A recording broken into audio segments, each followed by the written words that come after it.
Hi everybody, Tyler here at the Cosmic Collective Studios. For this episode, we did not bring a band in, but we brought someone equally as interesting and as important in the music scene. Now, if you have played in the Boulder, Denver music scene or gone to shows in the Boulder and Denver music scene, or even just walked down past the Fillmore trying to get a drink before the show, you have heard of Jay Bianchi. Jay Bianchi is a venue owner and promoter who has owned and still owns some of the biggest venues in Denver and Boulder. His most recent are Owsley's in Boulder, Bianchi in Denver, and he owns the famous Sancho's right across the street from the Fillmore Auditorium. Now, for this interview, we brought him in, and we didn't just talk about the venues or the music scene now. We talked about him as a person and his journey from being just a fan of music to one of the biggest names in the music scene right now.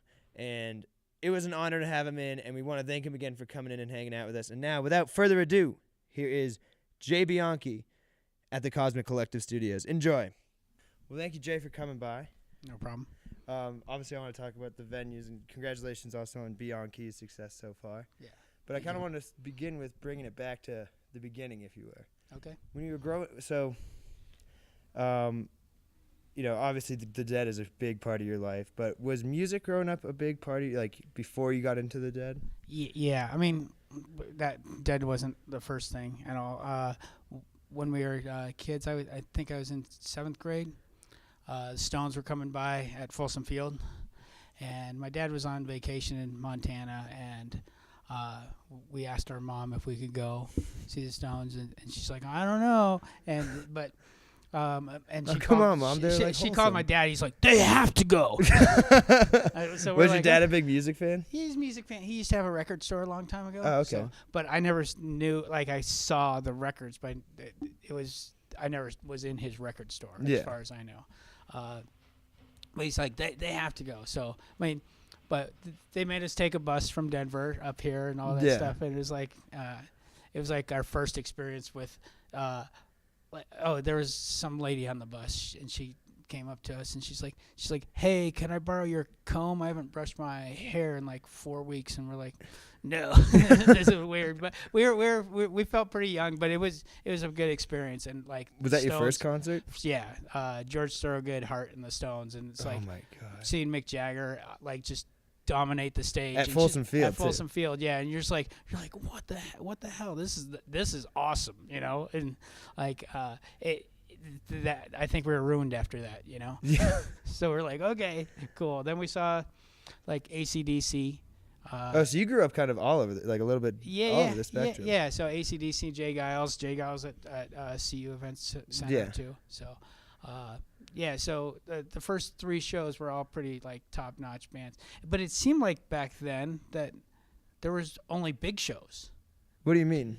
Like, I think it goes in cycles, and it seems like like in the 80s, whatever, there were only shows at McNichols Arena and which is Pepsi Center and Folsom Field and all that stuff. You never really went to club shows, or it didn't seem like you went to too many. Was it that there weren't that many clubs, or that there weren't that many clubs? That, like if you look at what is where the clubs that people play, they're old theaters and stuff like that. Yeah. So there was the Rainbow Music Hall, which was like still 1,800 people, Yeah. So, but there wasn't like really like small bars where you would go to do that, or that wasn't in our scene. We were in this scene where like you listened to the radio, and you went and saw those bands, and there was like a new show at McNichols Arena or Folsom Field or Mile High Stadium, like announced, like off the radio, and that's where you went to, So would you say right now, like kind of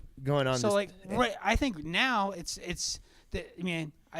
music expands and contracts, but they don't have hits really that are like going onto the radio and that everyone likes, and so there's like a split in the popular culture versus the jam bands. The jam bands are getting bigger, but they're the biggest you'll see them is at like festivals.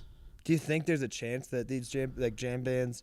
Because I often think about this too. Like, do you think they could cross over into the mainstream? Because I think Fish is like the closest one that crosses over. I feel like STS9 sometimes might, because they have that dancey vibe to them. Yeah. but it seems like they almost need like a lyric or songs, whatever. Yeah. But like something, and I know that like everyone doesn't listen to radio, but they have their little niches that they listen to. But it used to be like there was like one big radio station that everyone listens to, and even like Boulder, it's KBCO and all that stuff. But it's not like the young kids are listening to KBCO. No. I mean, a lot of people are doing Sirius, and they got their little niches of radio and stuff like that, or what they listen to, or they're even listening to their friend's playlist, Yeah. Which is like tape trading when you were a kid. I think about that too sometimes. Like me and my roommates have gotten into vinyl collecting. Yeah. And I think that was something that I kind of am a little bit nostalgic for, that you would like trade these vinyls, and they were like almost like novels. Yeah. Yeah, opening them up, reading them. And like now it's just on a computer. There's like none of that. And I think for me, that's one of the things where we lose in bands, where there's not that pressure to create an album, and and I'll bring up. Umphreys has albums, and I know Lotus has albums. S9 has an album, but there was a pressure to create an album that was like when you brought out your album, you wanted it to be like a centerpiece, and people like looking at it on their floor and like listening to it and passing the album around. But I don't think there's that much pressure, and I think the pressure of like coming up with something that's like your epic album is not as essential as like going out and playing live music. I think there's no money in it too. Like there is no money. Like to make a good vinyl on that thing, it takes some of those like classic records we could talk about. Yeah. Like those took like a year and a half to make. There's like, I think it was Revolver. It took like 2 years or something, and it was so much money. But now you make your money from playing live. Yeah, but the Beatles made money to pay for Revolver. They were the Beatles. So but I mean, like some of the classic albums, like AC/DC's Back in Black, took 31 days to make. I did not know that. Really? Yeah, they just like Bon Scott died, and they went to the studio, and they had it out like 31 days after he was dead. It was like okay, and it came out like so. They probably had the songs ready or something. You know, but I think the pressure of creating like an epic thing that you're like, this is going to represent us is pretty good. And that's like when Led Zeppelin 1 or all these bands' first albums are like awesome, and then sometimes their second album's not as good because they're like they put all their hard work into that. I think the second album's the hardest for any band to make. It's like you gotta, if you have a great first one, you gotta live up to it, and you also want to be original and not just do a copy. So I gotta say, you seem to have throw a really wide net when it comes to music. And so is it kind of annoying to yourself when people think of you as just simply someone who's like really likes the Dead? Yeah, I mean, I went and saw I would see concerts as much as possible, like Cars. No matter the concert. Yeah. I was like, oh, that sounds good. Bo Diddley, let's go see Bo Diddley. I felt like one day in Rochester when I was going to school, I was like, I saw 3 concerts in one day. It was like Bo Diddley at night. I think it was. I forgot what it was. It was like a concert in the afternoon at the school, and I was like, okay, that's cool. I feel good. I had like a little scrapbook with every show that I. Oh God, I bet that scrapbook's amazing. It is pretty cool. It's amazing, and but I've eventually lost. You can't keep those things up forever. No, it's like okay. So, it'd be about a stack from here to the ceiling. I bet by now. And then cutting out the paper clips and all that stuff is like it was work. I was like, okay, I got behind, and then you have to do life too. You can't just scrapbook. Sadly, that gets in the way sometimes. You're like, okay, now I got to go on with life. Yeah. So you but why I guess is the Dead something that has stuck with you as an image, and like your bars and stuff have that vibe to it and stuff. Okay, so that's an interesting question, I guess. But the Dead are like the quintessential kind of collector's thing of doing it. It's like you see a band, you like a band, like say the Stones, but they don't tour every year, and they don't cater to this fandom that the Dead did. They were allowing people to tape. They were allowing they put out. There's posters for the show. They had good logos. They had good things, and they actually created a community by that. And so people were able to talk about it. It's like, hey, let's go see the next thing. And it actually it was like continuum of stuff. Whereas you know, if you're like Queen or the Stones, you're like, oh, they're gonna put out a new album, and you know, and you're like, okay, cool. And you'd only go see one show on that tour because it would be the same show every night, kind of yeah, thing. Yeah. So it didn't really cater to that. So I mean, the Dead is the great, you know, I remember when REM was like announced as the greatest college band in the world. It's like the greatest college band in the world is the Dead. Yeah. Like you go there and you run away and you go, I mean, not run away, but you start talking to friends. They're like, you got to see this. And they're like, oh yeah, you could see this. And it works good for the collector, the fandom kind of thing, better than most bands. Cause the other bands like just, they put on a show. It's similar shows every show, and it's a tour, and then you're done with that, you know. And then you wait till they put on another one. Yeah. So, how? I also felt like the Dead was like, kind of just.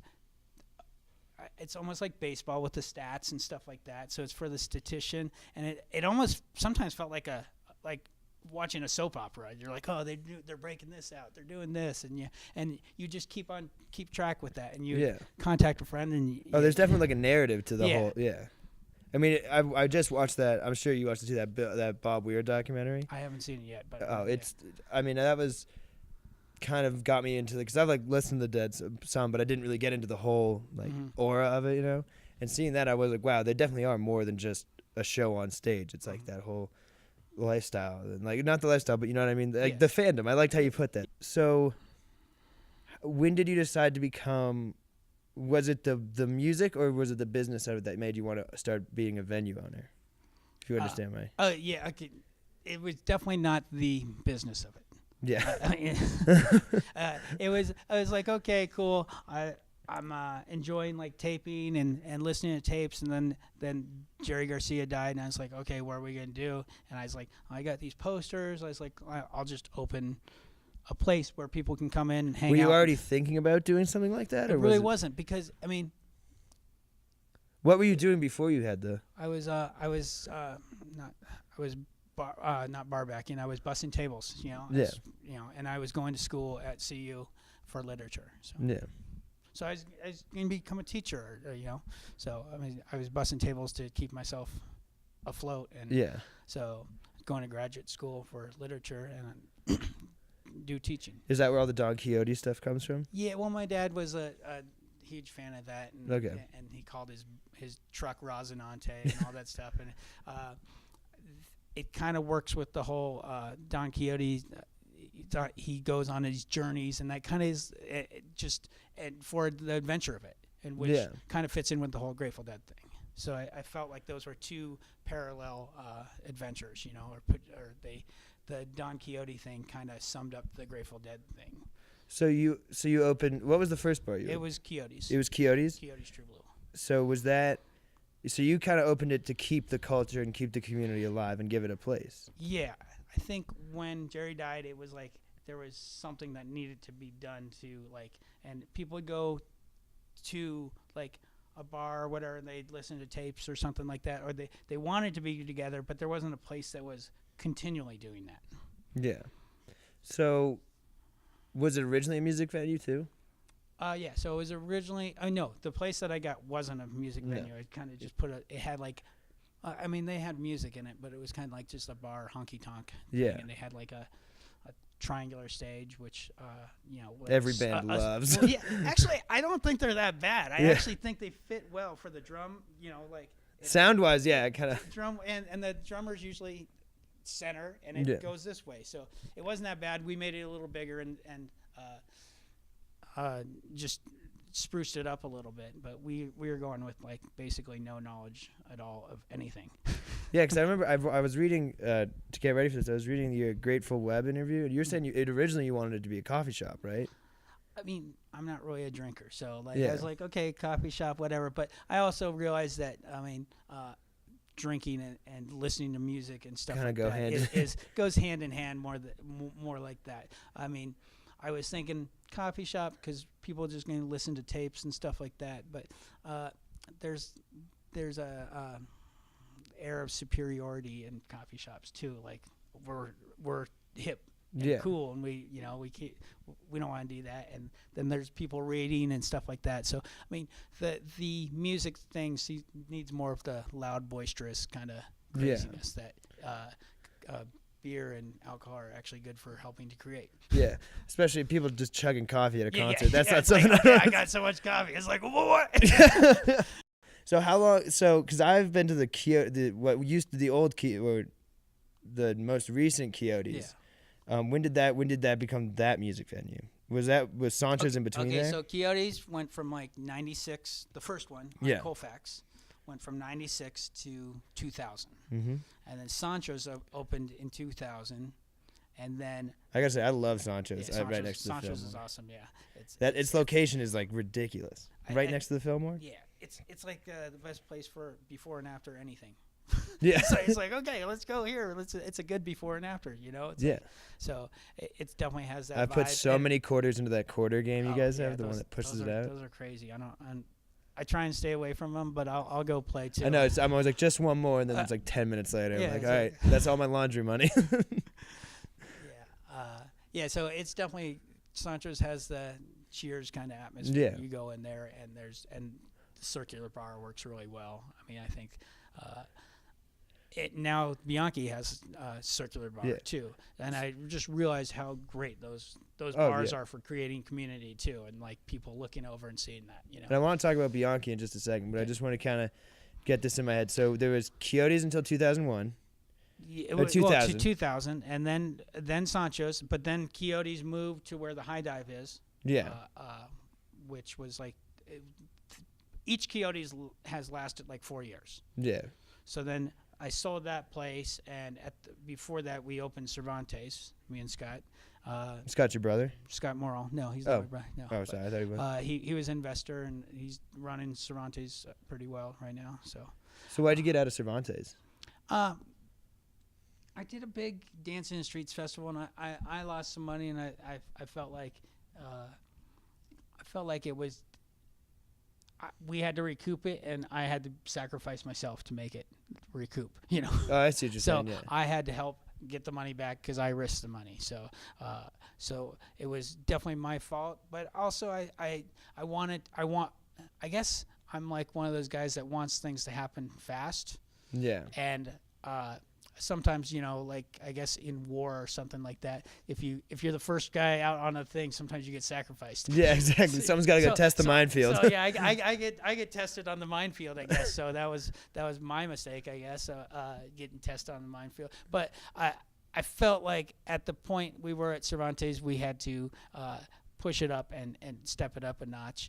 And at that point, I lost that war. I lost that little battle, and so I sacrificed myself to make that Cervantes survive. So, yeah.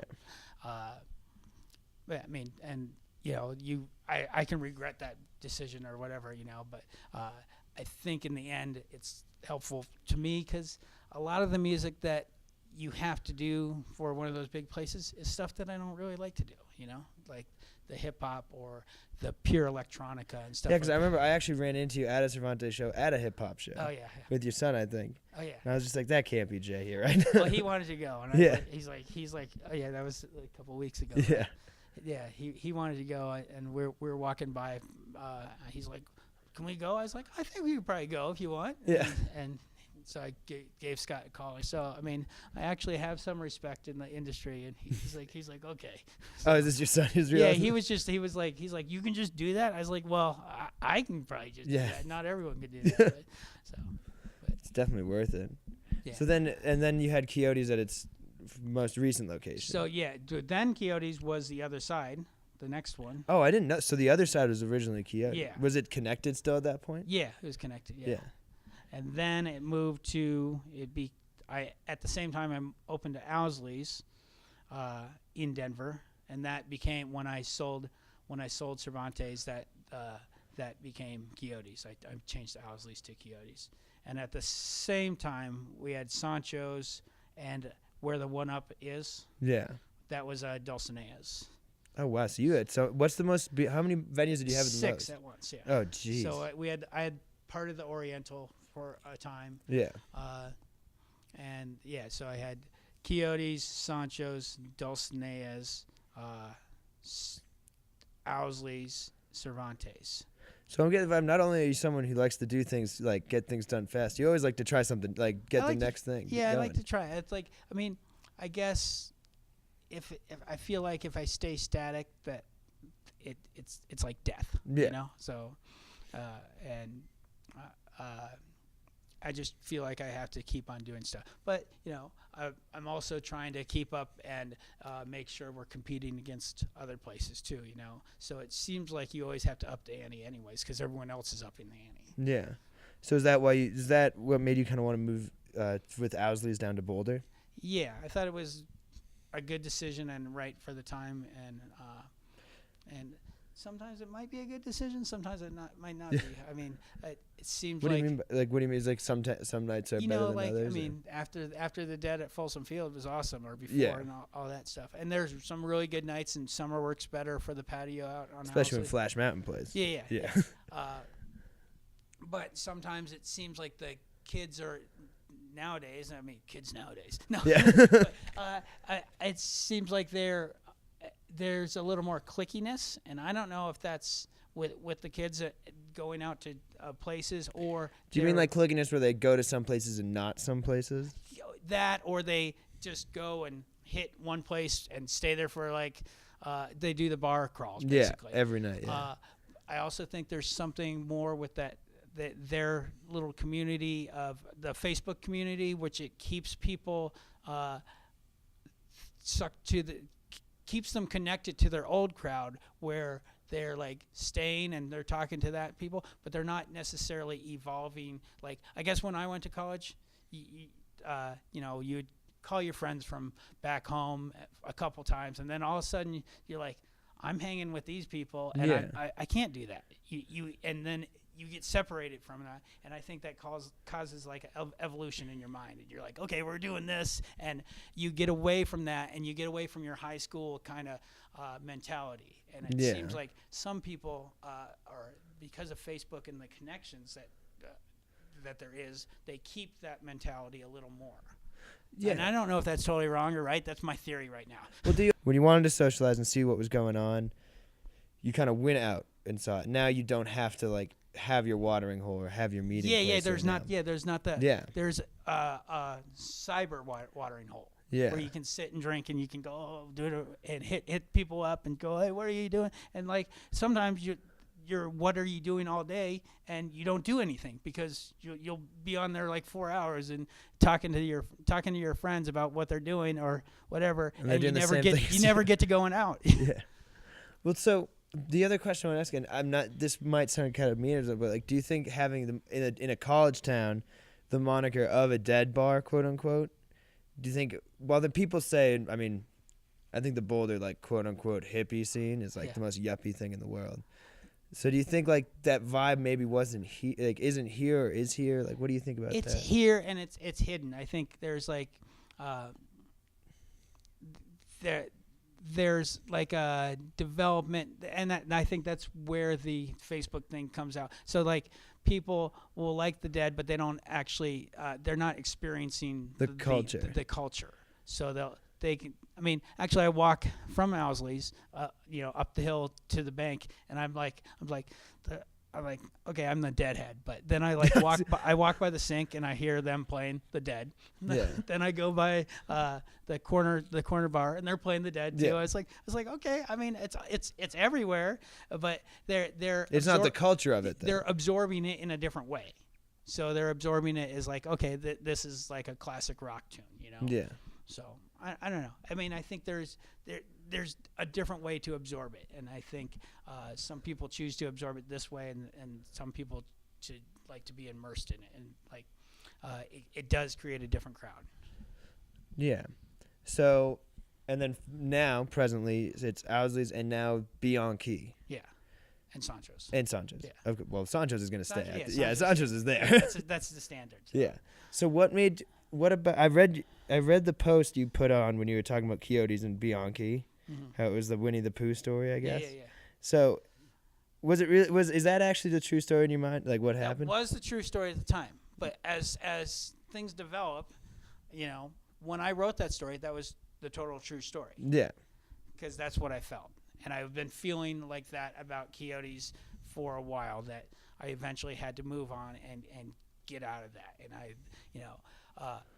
but as I was getting closer. Sorry to interrupt, but when you say you wanted to move on, was it something like you saw there could be something better? You knew there was. What do you mean you knew you know what? wanted to? At the time, sometimes you get frustrated with music. I mean, working with music all the time, and probably even working with a band all the time. Yeah. Sometimes you're like, I don't want to work with these guys. Yeah. Or whatever. And I'm working with myself, and it felt like 20 years. I was like, what am I going to do? I mean, I was like, I've done this. I've created a legacy, and I was like, but I was like, maybe I want to go do something else, like travel or something like that. And or spend time with my kids, or go do this and go do this and have some freedom. Because owning a bar and being with you, even being in a band, it's got a lot of freedom, but it also has it's kind of like a jail. When you do this, so it's like wow, this is awesome. It's like I can't go in there because something might happen. Yeah. So I mean, if it was like, I mean, Sancho's is set up where it's doing so well that I don't really have to be there, but you kind of want to be there. I mean, I don't feel like I open a place to not be there.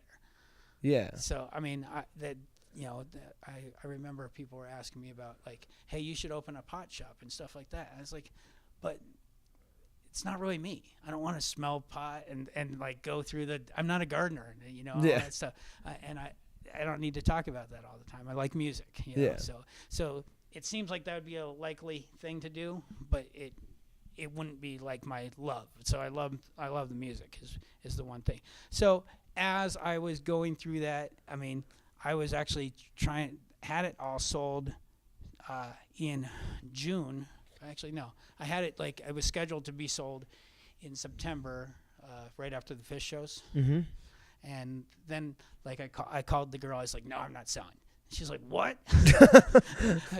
And then I was like, "It's like that scene in Wolf of Wall Street. Have you seen that movie? Yeah. Where he's like, "I'm not going." Yeah, I remember that.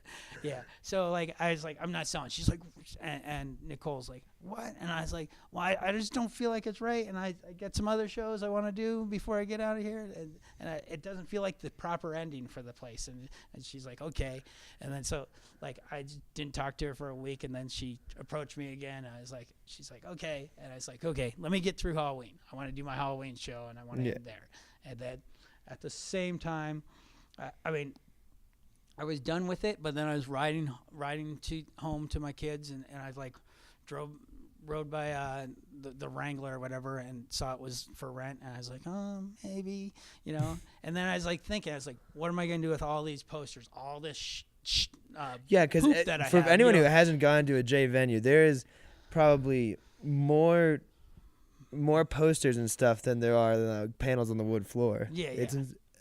And those are all yours, or do you people give them to you? They're my brothers, and so I rode by that. I was like, okay, I gotta put this stuff somewhere. I mean, I really can't see myself storing it all in a thing, and I wasn't really ready to give it up and sell it all. People are like, hey, can I buy this? Can I buy this? I was like, and I like as they were asking that, I had the knee jerk reaction. It's like, no. Yeah, you can't buy that. I like that. Yeah. So, I guess I wasn't. I was ready to do that, but then I wasn't ready to. So. Yeah. Well, because I've talked to my friends in Flash Mountain Flood, and they played there with Malvin the other day, and they're saying the new venue is. They're saying like it's like the best one you've had so far. That's what everyone said. It's really because you have the whole stage, you have the circular bar, and like pool tables and stuff, right? Yeah. It's like a combination of like Sancho's and museum, and it's like whatever, and it's very airy. So it almost feels like outside, inside. It's like and people walk in, they're like, this place is awesome, and they're like, I'm like, you guys are not even in the door yet. Yeah. You have to go look around and see what they're like. No, it's awesome. I was like, okay. And then they come back 10 minutes later after they see it. They're like, this is really awesome. Yeah. And so you've had Melvin play there. Any in the coming up soon? Anything like any big plans for the venue?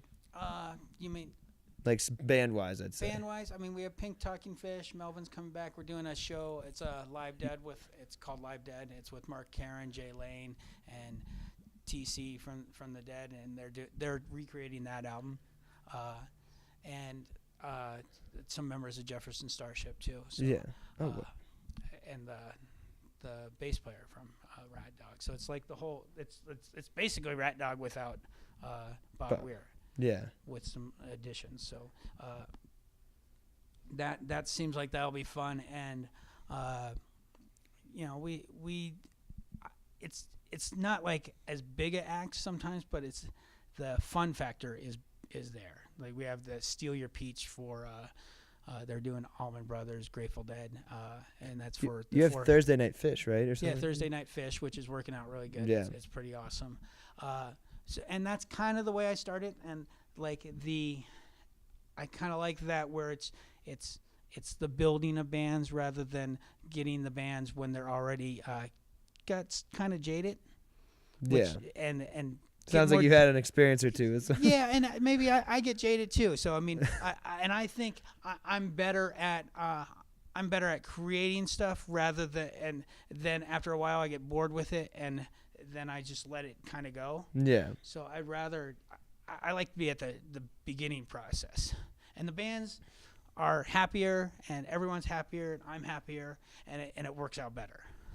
Just dealing with bands that are at the beginning. Yeah, because they're just stoked to have a show, you know. They're stoked to have a show, and I like them better, and they're friendlier, and they're not like we need this, or they're not as demanding, and maybe that works better for me because I believe everyone's just a real person, I guess, in the end, and then at some point people, and I did this myself when I was actually got Cervantes.